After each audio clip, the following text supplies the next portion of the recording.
Nahdlatul Ulama, NU, sebagai satu-satunya ormas Islam yang getol menyuarakan gagasan Islam Nusantara, harus benar-benar menyiapkan dirinya atas segala konsekuensi yang dihadapinya.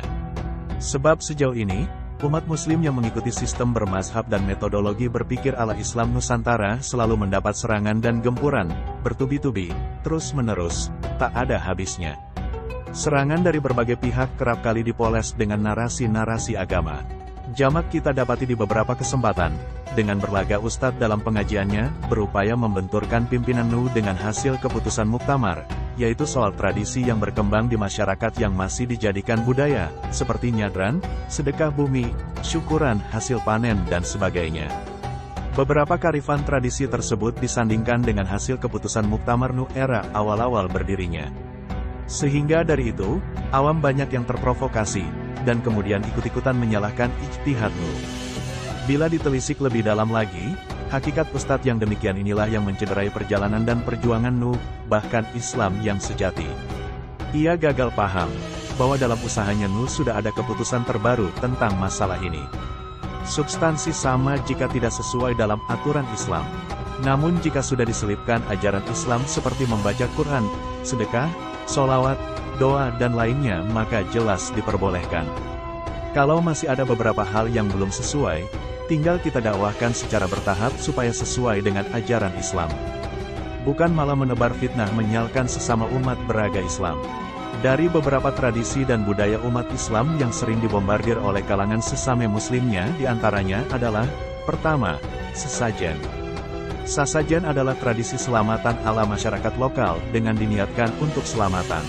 Nah, oleh sebab namanya adalah sesajen, dan bentuknya pun ala warisan tradisi nenek moyang, maka oleh berbagai kalangan dihukumi kurafat dan syirik. Nyadran pada seharusnya tidak dapat serta-merta dihukumi syirik, sebab kita tidak pernah mendapatkan dalil tegas akan dilarangnya budaya tersebut. Selebihnya, kita tidak pernah tahu hakikat isi hati seorang. Oleh karena itu para ulama Syafi'iyah memerinci perbuatan yang demikian ini berdasarkan niatnya. Dulu pada zamannya, bentuk nyadran ini sudah ada kemiripan dalam bentuk menyembelih hewan.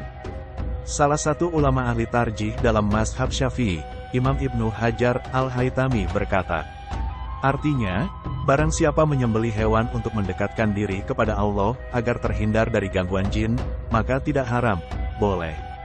Atau menyembelih dengan tujuan kepada jin maka haram, Tuhfatul Muhtaj 9/326.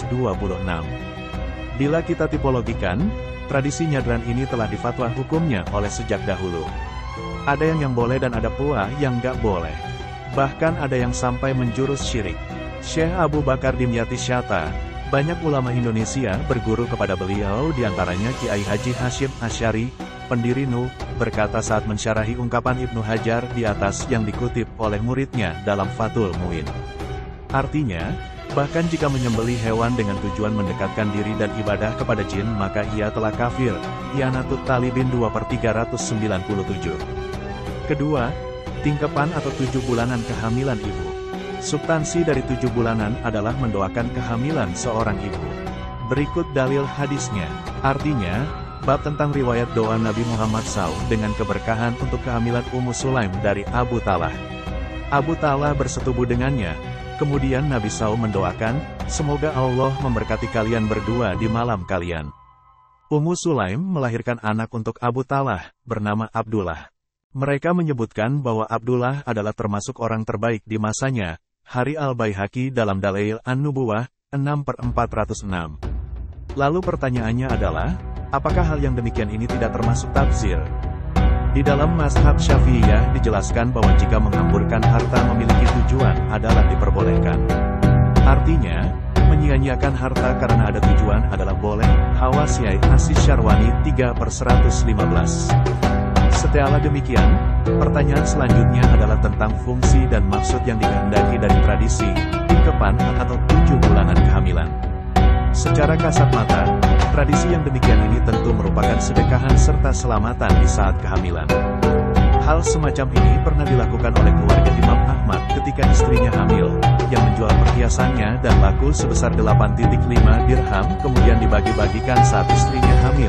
Ibnu Al-Jauzi, Manaqib Ahmad bin Hanbal al. 406-407. Adapun yang diharamkan, sebagaimana yang dimaksud oleh muktamar Nuh, adalah melempar kendi yang berisi air. Suatu praktek tradisi yang secara kasat, zahiriyah, menyakiti. Keharamannya tidak terletak pada selamatan 7 bulanannya. Sudah maunya menyalahkan, justru dia sendiri yang salah memahami. Lihat foto di bawah. Bila ditanya, apakah tidak bertentangan dengan hasil muktamar Nuh? Tentu tidak. Yang dilarang dalam muktamar Nuh sekali lagi, jika sampai bertentangan dengan hukum Islam.